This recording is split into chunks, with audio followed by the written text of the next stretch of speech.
Yes students, आज हमने हमारा फर्दर कंटिन्यू करना है चैप्टर बिजनेस का। फर्स्ट चैप्टर हमने बिजनेस कर लिया था टाइप्स ऑफ इकोनॉमिक एक्टिविटी में। अब सेकंड कंसेप्ट आता है हमारा, दैट इज़ प्रोफेशन। अब देखो बच्चे, प्रोफेशन कौन सा होता है? प्रोफेशन भी आपकी इकोनॉमिक एक्टिविटी ही होती है, बट इसमें क्या होता है, आपको स्पेशल नॉलेज और स्किल की ज़रूरत होती है, ठीक है, अर्निंग्स करने के लिए। मींस कि जैसे सपोज कर लो लॉयर्स हैं या फिर डॉक्टर्स हैं, ठीक है, या फिर आप अकाउंटेंट, सीए की बात कर लो, चार्टर्ड अकाउंटेंट।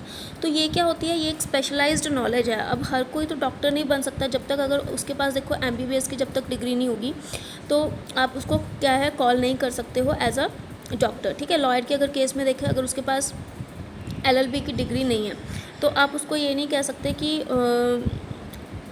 वो क्या है, प्रोफेशन में है, ठीक है। तो प्रोफेशन एक्टिविटी बेसिकली वो एक्टिविटी होती है जिसमें आपको स्पेशलाइज्ड नॉलेज चाहिए होती है। क्लियर? तो किसी भी प्रोफेशन में जाने के लिए बच्चे आपको उस प्रोफेशन की क्या है, स्पेशलाइज्ड नॉलेज और उसकी स्किल्स होनी चाहिए। अब देखो, हर कोई डॉक्टर नहीं बन सकता, ठीक है, या हर कोई लॉयर नहीं बन सकता जब तक कि वो एक स्पेशलाइज्ड नॉलेज ना गेन कर ले या उसके पास प्रॉपर स्किल्स ना हो वर्क करने की। क्लियर? अगर इसमें हम टीचर की बात ले तो teacher is also called in a profession. देखो बच्चे, जो बिज़नेस होता है वो कोई भी पर्सन क्या है, स्टार्ट कर सकता है, चाहे वो स्मॉल लेवल पे चाहे लोअर लेवल पर है, ठीक है। बट जो प्रोफेशन है ना, वो हर कोई इंसान नहीं कर सकता, हर कोई पर्सन नहीं कर सकता। उसके लिए आपको स्पेशलाइज्ड नॉलेज उस फील्ड की होनी ज़रूरी है। तो इसमें देखो, कैरेक्टरिस्टिक्स ऑफ प्रोफेशन आपकी कौन कौन से आते हैं, that is well defined body of knowledge. वही सेम ही इसके कैरेक्टरिस्टिक्स बन जाते हैं कि एवरी प्रोफेशन में, ठीक है ना, एक कंप्लीट बॉडी ऑफ नॉलेज होनी चाहिए, मतलब कि जिसमें आपको कंप्लीट जो एक पर्टिकुलर चीज़ के बारे में डीप नॉलेज दी जाए। अगर देखो आपको लॉयर बनना है तो आपको रिगार्डिंग लॉ हर एक चीज़ को सिखाया जाएगा, उसके बारे में आपको हर एक नॉलेज होगी, ठीक है, जितने भी लॉयर्स होते हैं। डॉक्टर है, डॉक्टर को कम्प्लीटली अगर वो किसी पर्टिकुलर चीज़ में स्पेशलाइज्ड हो रहा है, लाइक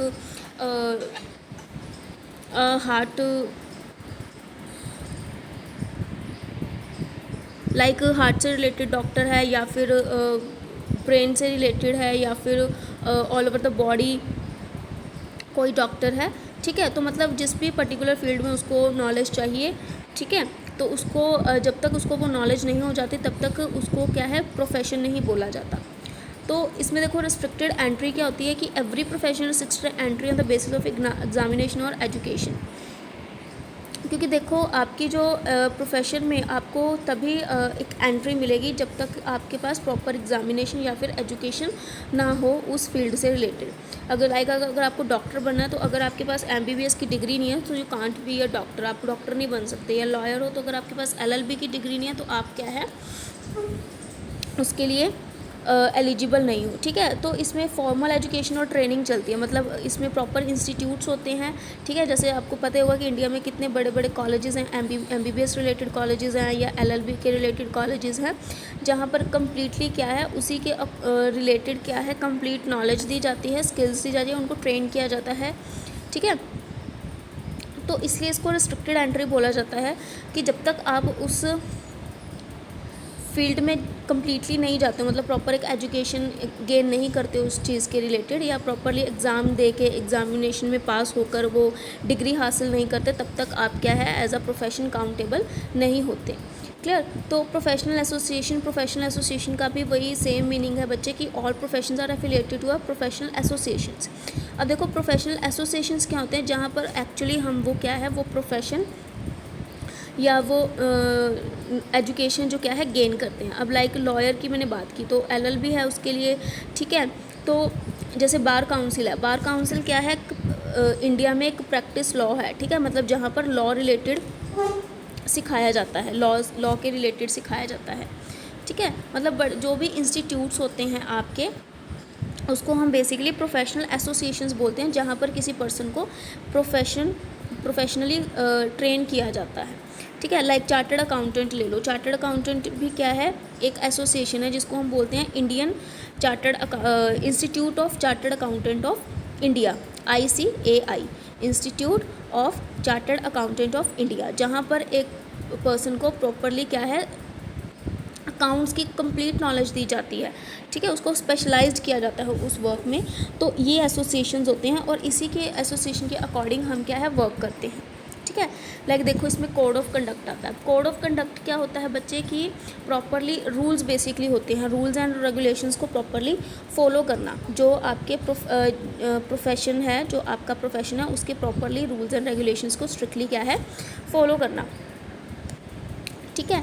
तो हर एक प्रोफेशन है, जैसे देखो कि a strict code of conduct exist in every profession, members of a profession are required to follow the code sincerely and honestly. अब देखो किसी भी अगर हम एसोसिएशन में जा रहे हैं वहाँ पर अपनी प्रोफेशनल ट्रेनिंग लेने के लिए, तो वहाँ के जो भी कोड ऑफ कंडक्ट होंगे मतलब रूल्स होंगे, हमें उसी के अकॉर्डिंग क्या करना पड़ेगा, वर्क करना पड़ेगा और उसी के अकॉर्डिंग अपनी एजुकेशन जो है वो गेन करनी पड़ेगी। क्लियर। लाइक अगर जैसे डॉक्टर के लिए तो उसके लिए आपको MBBS की डिग्री चाहिए, तो उसके लिए ये बेसिकली क्या होता है आपका कोड ऑफ कंडक्ट है। क्लियर। अगर अकाउंटेंट में आपको प्रोफेशनलाइज्ड होना है तो उसके लिए चार्टर्ड अकाउंटेंट की डिग्री है। तो आपने क्या इसमें क्या होता है प्रोफेशन में कि आपको प्रॉपरली वो कोड ऑफ कंडक्ट यूज़ करके ही, जैसे टीचिंग का अगर आप देख लो कि टीचिंग में B.Ed की रिक्वायरमेंट होती है, ठीक है। तो टीचिंग भी क्या है एक प्रोफेशन ही है, मेन उसका फोकस मेन अगर आप टीचर देखो हर कोई टीचर नहीं बन सकता जब तक आपके पास वो प्रोफेशनल डिग्री ना हो, ठीक है। तो जिनके पास B.Ed डिग्रीज होती हैं वही क्या है प्रॉपरली एक टीचिंग लाइन में क्या है काउंटेबल होते हैं। सर्विस मोटिव, देखो मेन चीज़ बच्चे क्या है कि ये जो प्रोफेशन है ये बिज़नेस से अलग क्यों है, क्योंकि इसका मेन मोटिव क्या होता है, सर्विस मोटिव होता है। नो डाउट उस सर्विस से हमें पैसा अर्निंग्स मिलती हैं, बट जैसे हमने बिज़नेस में देखा था उनका जो मेन मोटिव होता है प्रॉफिट अर्न करना, बट इसमें मेन मोटिव है सर्विस मोटिव। क्योंकि देखो कोई भी प्रोफेशन लाइक अगर डॉक्टर की एग्जांपल है तो डॉक्टर ये ऐसे इसलिए नहीं देखेगा पेशेंट को कि उसको पैसा आएगा, ठीक है। उसका मेन मोटिव सर्विस मोटिव होना चाहिए कि उसने उस पेशेंट को ठीक करना है, ठीक है, और उस अगर वो ठीक हो रहा है उस चीज़ की वो क्या ले रहा है, पेमेंट ले रहा है सबसे। अब देखो ये तो नहीं होता कि सबसे पहले, अब आजकल तो जनरली देखें तो फ़ीस पहले पे करवा देते हैं उसके बाद उनको चेकअप किया जाता है, बट जनरली अगर हम देखें तो ये जो प्रोफेशन है इनका मोटिव सर्विस मोटिव होता है। लाइक अगर लॉयर की हम बात करें तो लॉयर का मेन मोटिव क्या होता है, अपने क्लाइंट को जस्टिस दिलाना, ठीक है। मतलब जो भी जिसके लिए भी वो केस लड़ रहा है उसको जस्टिस दिलाए, ठीक है।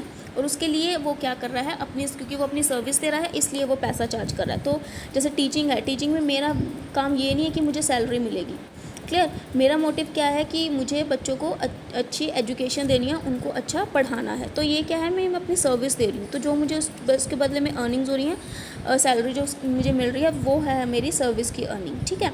तो मेन मोटिव इसमें हमारा होता है सर्विस मोटिव। रिवॉर्ड और रिटर्न, प्रोफेशंस में बच्चे आपको अर्न क्या होती है, इनकम अर्न होती है, ठीक है। ये हमारा कोई प्रॉफिट नहीं होता, ये अगर हम अपनी सर्विस पे कर रहे हैं तो हमें उससे उसके बदले में क्या जनरेट हो रही है, इनकम जनरेट हो रही है, ठीक है। नेचर ऑफ वर्क प्रोफेशनल्स का क्या होता है, कंसल्टेंसी एंड एडवाइजरी सर्विस। जैसे मैंने पहले बोला कि प्रोफेशंस क्या होता है, एक सर्विस होती है, ठीक है। तो इनका नेचर ऑफ वर्क भी क्या है कि अपने क्लाइंट्स को सर्विसेज देना, कंसल्ट करना उनके साथ, उनको मिलना। जैसे डॉक्टर है, डॉक्टर क्या करता है, कंसल्ट करता है पेशेंट के साथ, उसको मिलता है एडवाइजरी सर्विस, मतलब उसको एडवाइस करता है। अगर सपोज उसको कोई भी प्रॉब्लम है तो उसको एडवाइस करता है कि आपको ये चीज़ें करनी है और ये चीज़ें नहीं करनी, ठीक है। तो ये प्रोफेशनल्स का क्या होता है, वर्क होता है। देन बच्चे आपका आता है last type of economic activity, that is employment. अब देखो बच्चे एम्प्लॉयमेंट भी आपकी एक इकोनॉमिक एक्टिविटी ही होती है, क्योंकि इसमें भी आपको पैसा ही मिलता है, बट ये वो इकोनॉमिक एक्टिविटी है जो हम किसी के अंडर करते हैं, ठीक है ना, किसी के अंडर रहकर करते हैं। मींस कि देखो employment refers to the occupation in which people work for others. जब हम किसी दूसरों के लिए काम करते हैं और उसके बदले में हमें क्या मिलती है, या तो सैलरी मिलती है या फिर वेजेस मिलती हैं, ठीक है। अगर सपोज कर लो एक बिज़नेस है, लाइक मेरा अगर बिज़नेस है, अपने बिज़नेस में मैं लोगों को लगा रही हूँ काम के लिए, ठीक है, तो वो मेरे अंडर काम कर रहे हैं, तो इट मीन्स वो क्या है, वो मेरी एम्प्लॉयमेंट के अंडर आएंगे, ठीक है, वो मेरे एम्प्लॉयज़ हैं।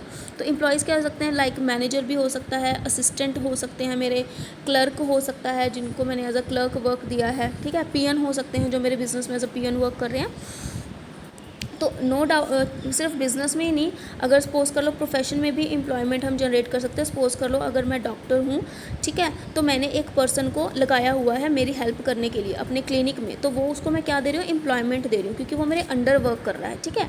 तो ये चीज़ें क्या आती हैं, ये आती है आपकी एम्प्लॉयमेंट में, जिसमें हम उनको अर्निंग्स देते हैं किस बेसिस पर, एज अ सैलरी और वेजेस। अब देखो बच्चे, इसके करैक्टरिस्टिक्स क्या होते हैं, इसका रिलेशन होता है कॉन्ट्रैक्चुअल रिलेशन।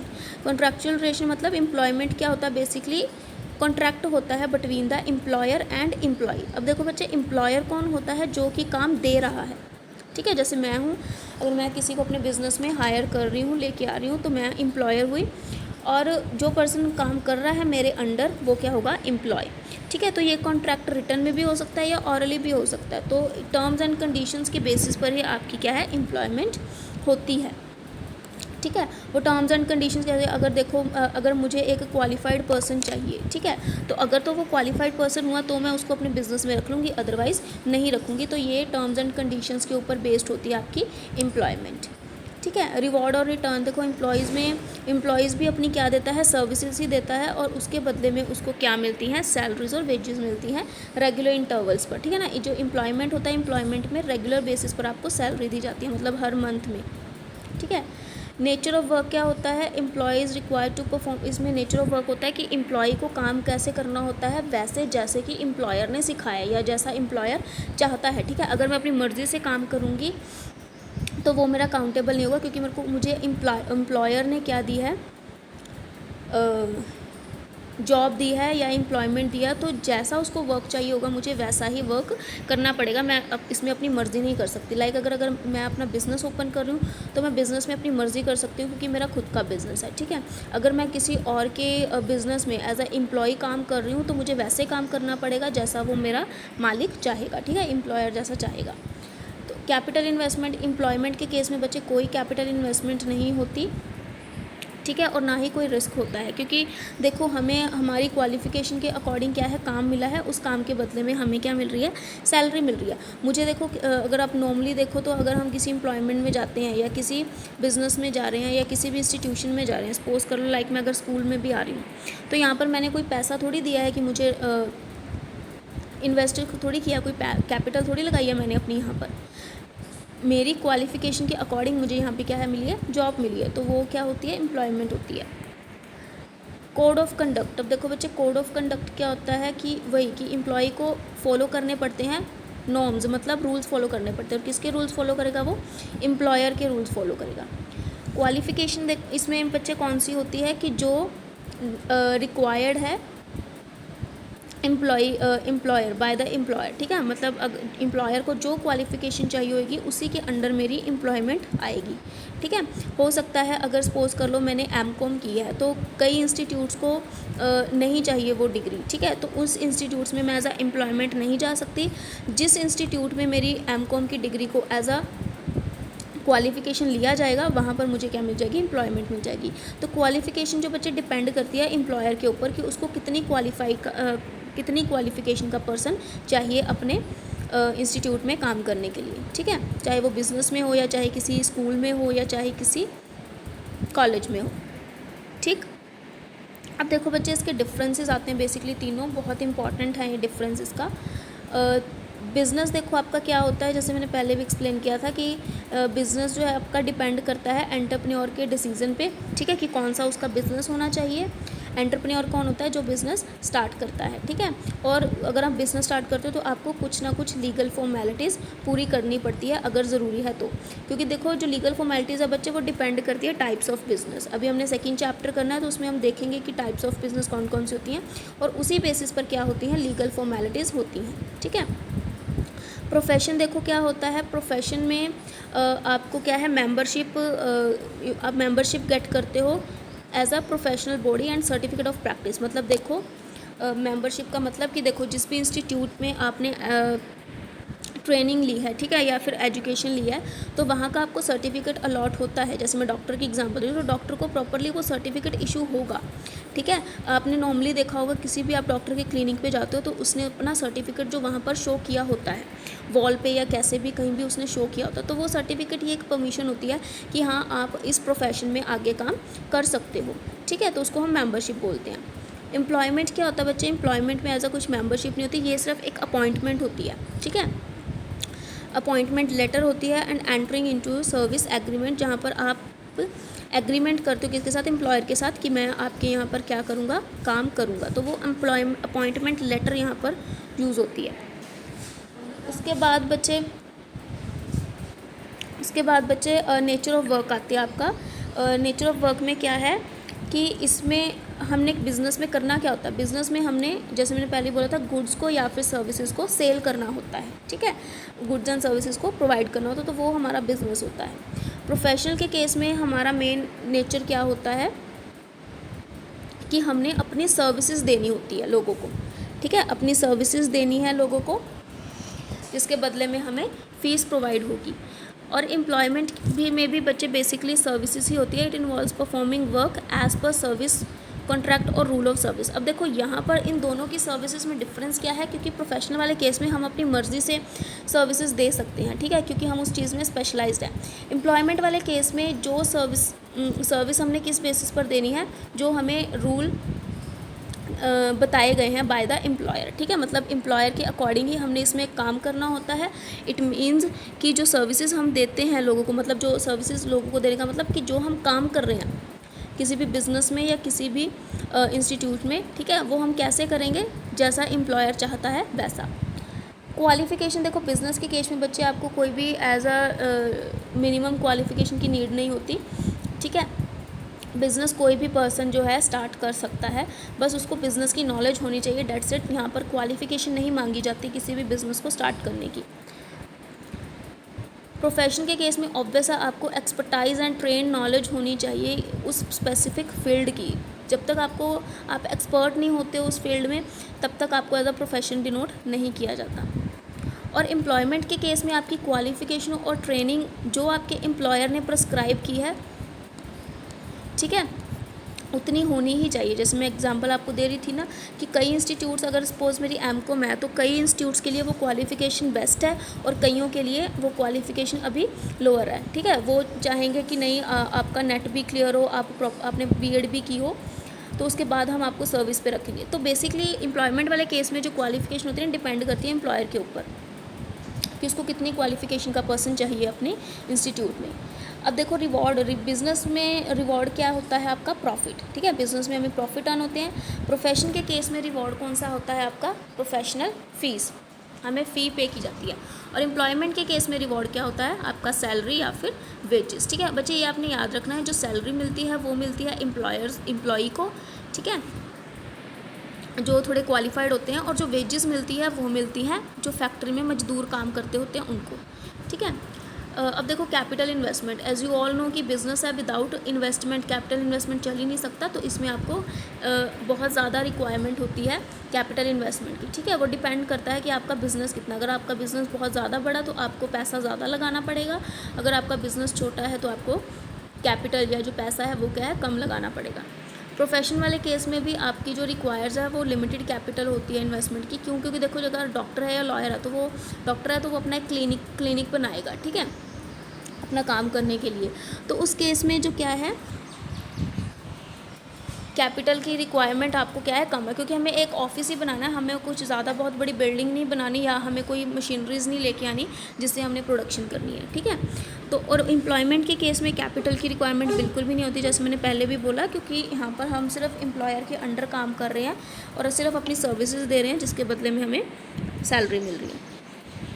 रिस्क देखो बच्चे, बिज़नेस के केस में जो रिस्क है वो बहुत हायर होता है, क्योंकि जैसे मैंने बोला था रिस्क और बिज़नेस एक साथ चलते हैं।